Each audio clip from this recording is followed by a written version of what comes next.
menelusuri konsep dan urgensi pendidikan kewarganegaraan dalam pencerdasan kehidupan bangsa.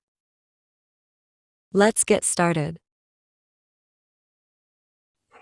Assalamualaikum warahmatullahi wabarakatuh. Perkenalkan, nama saya Fakir Nuralfida. Seperti yang sudah terlihat di judul pada video sebelumnya, kelompok kami akan membahas mengenai konsep dan juga urgensi pendidikan kewarganegaraan dalam pencerdasan kehidupan bangsa. Namun, sebelum membahas materinya lebih lanjut lagi, ada baiknya kita perkenalan dulu dengan teman-teman satu kelompok saya.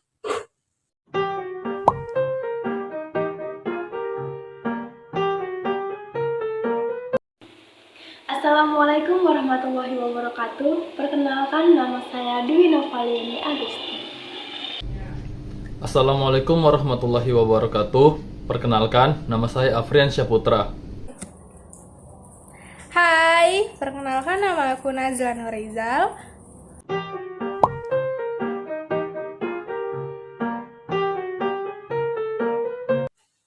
Selanjutnya, kita akan membahas mengenai pengertian dari pendidikan kewarganegaraan.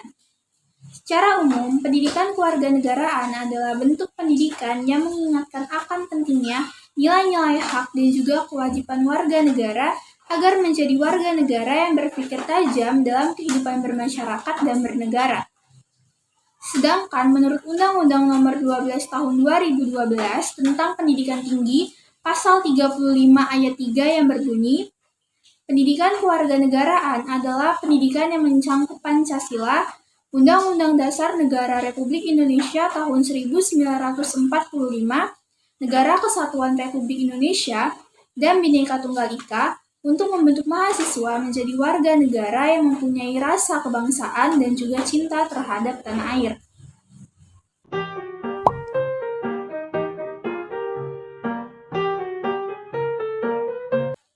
Nah, untuk menelusuri konsep dari pendidikan kewarganegaraan, kita dapat mengkajinya secara etimologis, yuridis, dan juga teoritis.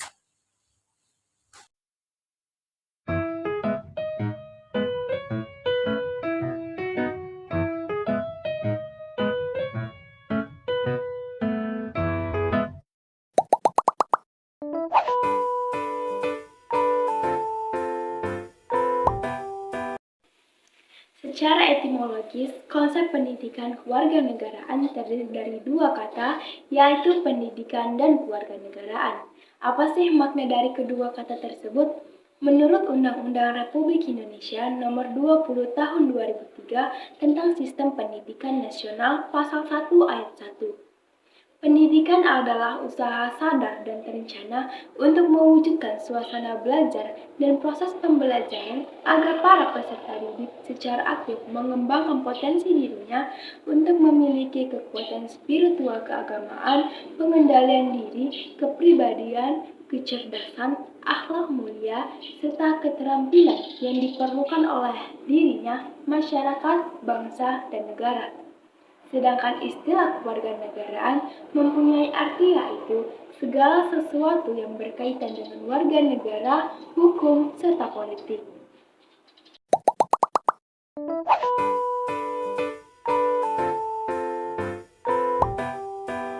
Setelah kita mengetahui pendidikan kewarganegaraan secara etimologis, selanjutnya kita akan mengetahui pendidikan kewarganegaraan secara yuridis. Secara yuridis, istilah kewarganegaraan dan pendidikan kewarganegaraan di Indonesia dapat diketahui dalam peraturan perundangan yang berbunyi, kewarganegaraan adalah segala hal ihwal yang berhubungan dengan warga negara yang tercantum dalam Undang-Undang Republik Indonesia Nomor 12 Tahun 2006 Pasal 1 Ayat 2, serta pendidikan kewarganegaraan dikhususkan untuk membentuk peserta didik menjadi pribadi yang memiliki rasa kebangsaan dan cinta tanah air. Hal tersebut tercantum dalam Undang-Undang Republik Indonesia Nomor 20 Tahun 2003 Pasal 37.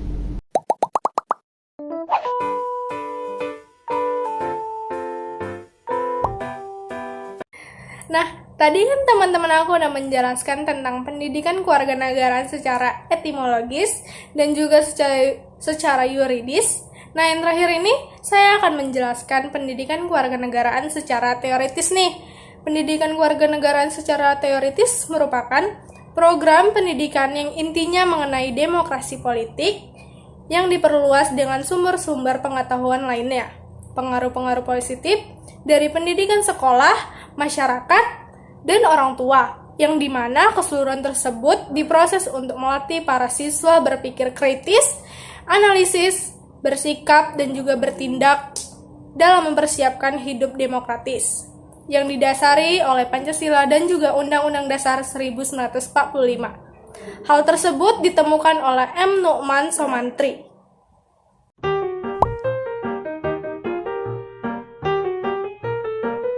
Pembahasan selanjutnya mengenai urgensi dari pendidikan kewarganegaraan.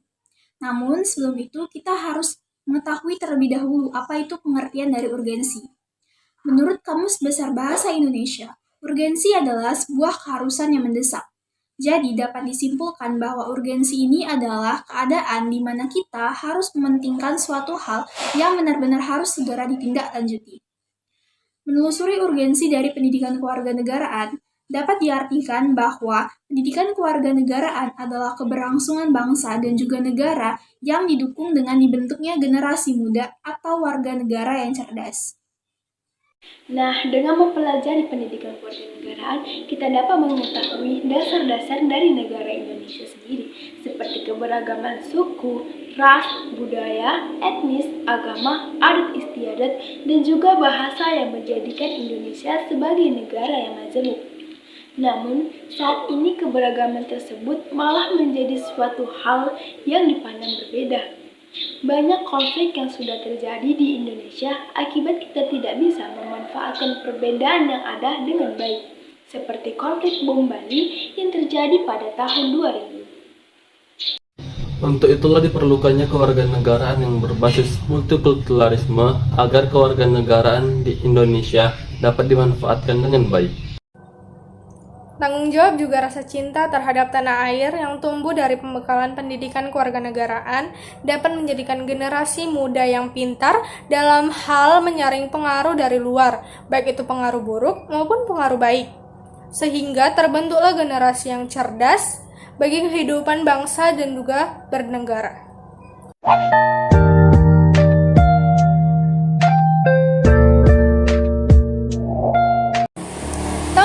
Pendidikan kewarganegaraan memiliki peranan loh, salah satunya yaitu untuk membina warga negara khususnya generasi penerus yang baik bagi kehidupan berbangsa dan juga bernegara. Pendidikan kewarganegaraan bagi generasi penerus sangat penting dalam rangka menumbuhkan kesadaran bela negara dan juga meningkatkan rasa cinta terhadap tanah air.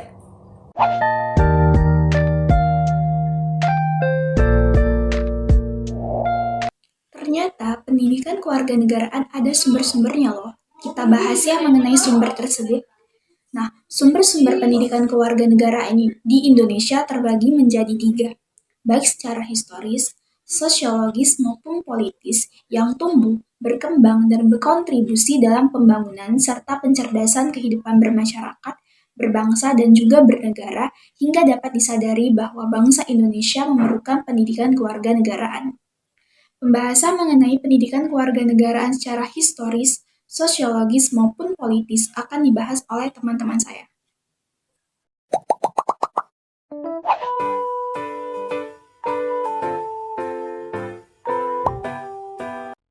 Secara historis, pendidikan kewarganegaraan dalam arti substansi telah dimulai jauh sebelum Indonesia diproklamasikan sebagai negara merdeka. Pendidikan kewarganegaraan pada saat permulaan atau awal kemerdekaan lebih banyak dilakukan pada tataran sosial kultural dan dilakukan oleh para pemimpin negara bangsa.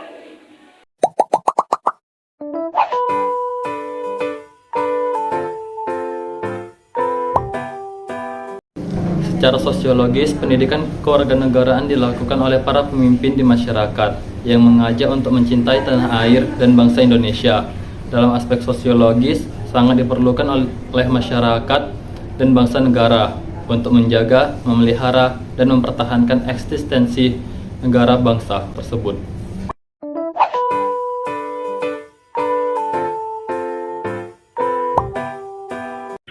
Secara politis, pendidikan kewarganegaraan mulai dikenal dalam pendidikan sekolah yang dapat digali dari dokumen kurikulum sejak tahun 1957, sebagaimana dapat didefinisikan dari pernyataan Sumantri tahun 1972.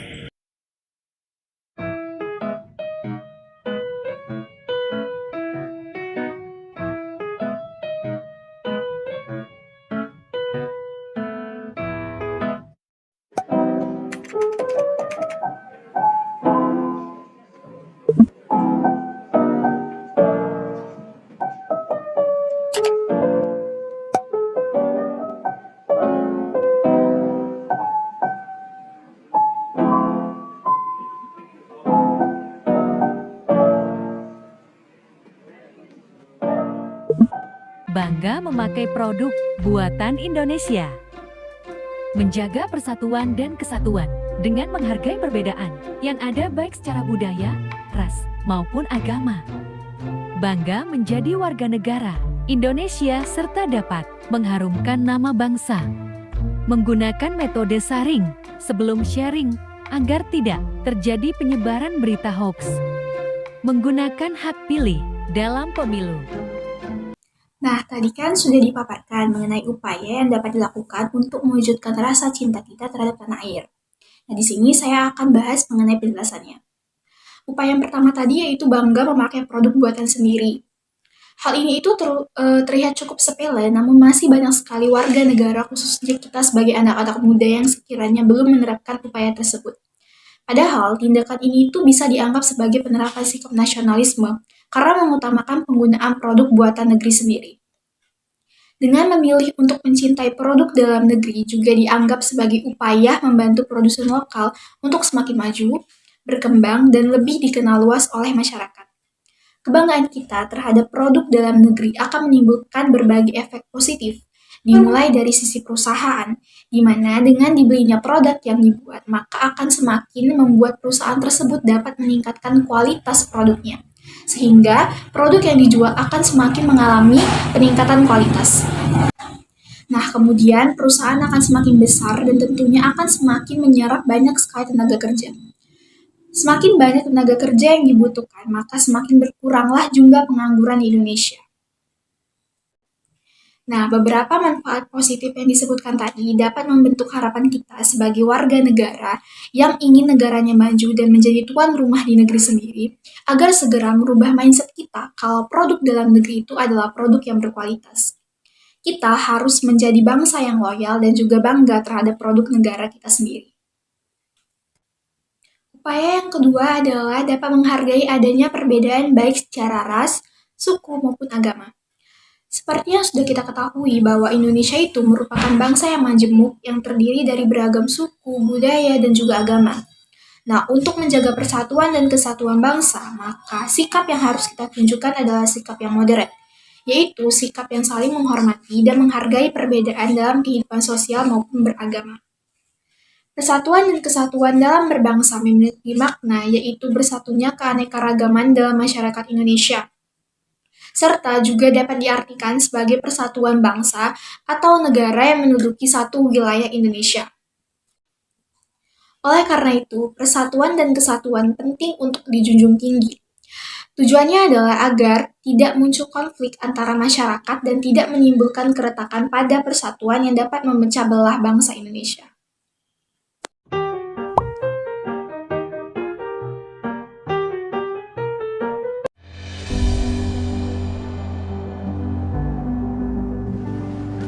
Seperti berlian berserak di Katulistiwa, 17.000 pulau terhampar luas di seluruh Indonesia.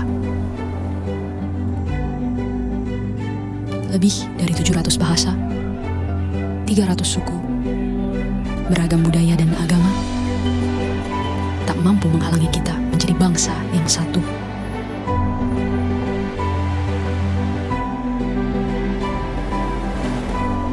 Pekerjaan besar memang, untuk bisa melihat Indonesia dari mata yang sama dan bukan dari sudut pandang yang berbeda.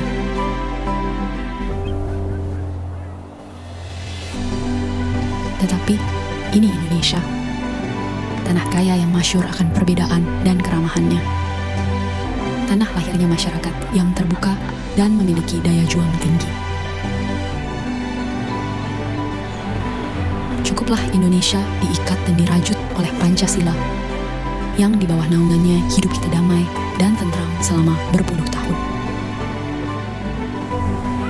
Mari beri Pancasila roh yang hidup, yang bineka tunggal ika, yang walaupun berbeda, kita tetap satu, tetap Indonesia.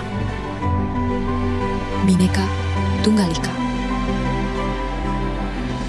Upaya yang ketiga adalah bangga menjadi warga negara Indonesia serta dapat mengharumkan nama bangsa. Seperti yang sudah kita ketahui bahwa Indonesia itu punya banyak sekali keberagaman. Nah, dari banyaknya perbedaan itulah yang seharusnya menjadikan kita sebagai warga negara yang bangga terhadap negara Indonesia. Karena dari banyaknya perbedaan itulah yang membuat Indonesia semakin kaya dan juga semakin dikenal oleh bangsa lainnya. Kebanggaan kita sebagai warga negara terhadap bangsa merupakan salah satu wujud nasionalisme. Kebanggaan kita terhadap bangsa juga dapat diwujudkan dengan mengharumkan nama bangsa. Sebagai generasi muda, banyak sekali hal-hal yang dapat kita lakukan untuk mengharumkan nama bangsa, seperti belajar dengan giat, kemudian bertekad meraih cita-cita untuk mengabdi terhadap bangsa dan negara. Nah, wujud mengharumkan nama bangsa Indonesia juga dapat dilakukan dengan meraih prestasi dengan mengikuti lomba ataupun olimpiade internasional. Melalui prestasi tersebut dapat membuat bangsa kita tidak dapat diremehkan oleh bangsa lain. Oleh karena itulah, pelajar Indonesia harus mampu mengembangkan diri dan juga mengeluarkan kemampuan terbaiknya ketika mengikuti berbagai kejuaraan internasional yang ada. Upaya yang keempat yaitu menggunakan metode saring sebelum sharing agar tidak terjadi penyebaran berita hoaks. Maraknya berita hoaks di media sosial perlu menjadi perhatian bersama. Tak hanya bagi pemerintah, masyarakat pun dituntut untuk lebih berhati-hati dalam menerima dan juga menyebarluaskan suatu berita. Di era yang kini serba teknologi dan juga media sosial, berbagai informasi tersebar dengan sangat mudah dan juga cepat. Masyarakat perlu berhati-hati dalam mempercayai suatu berita, terutama di bidang sosial dan juga politik. Pasalnya, banyak sekali pihak yang tidak bertanggung jawab yang menuliskan berita hoaks di bidang tersebut. Berita hoaks harus kita hindari mengingat akan dampak buruk yang ditimbulkan, seperti dapat mengganggu kesehatan mental. Hal ini terjadi karena berita hoaks akan menimbulkan kecemasan dan juga memicu kepanikan publik dengan berpikiran secara berlebihan. Selain itu, hoaks juga mengganggu situasi emosional dan suasana hati yang berkepanjangan sampai menghantui pikiran dalam waktu yang cukup lama. Dampak lainnya dari penyebaran berita hoaks adalah dapat membuat keributan di media sosial, keributan massal di dunia nyata, penyebaran nama baik, perang saudara, hingga ke yang paling berbahaya yaitu pembunuhan. Upaya yang kelima yaitu menggunakan hak pilih dalam pemilu. Seperti yang kita ketahui bersama bahwa Indonesia adalah negara demokrasi yang merupakan sebuah pernyataan ideologis dan juga faktual. Fakta ini tidak dapat lagi ditolak. Keniscayaan sebagai sebuah negara demokrasi terlihat dari diberlakukannya pemilihan umum atau pemilu dalam setiap 5 tahun, mulai dari tingkat kabupaten dan juga kota sampai tingkat pusat. Pemilu tersebut dapat berupa pemilihan legislatif, pemilihan gubernur, pemilihan presiden, dan lain sebagainya. Selain itu, keberadaan lembaga Dewan Perwakilan Rakyat, Majelis Permusyawaratan Rakyat, dan juga lembaga kepresidenan dengan dilengkapi kementerian-kementerian semakin mempertegas kenyataan bahwa Indonesia adalah negara yang demokrasi. Pemilu sendiri merupakan sarana bagi masyarakat untuk ikut menentukan figur dan juga arah kepemimpinan negara atau daerah dalam periode tertentu. Ketika demokrasi mendapat perhatian yang luas dari masyarakat dunia, penyelenggaraan pemilu yang demokratis menjadi syarat penting dalam penentuan kepemimpinan sebuah negara.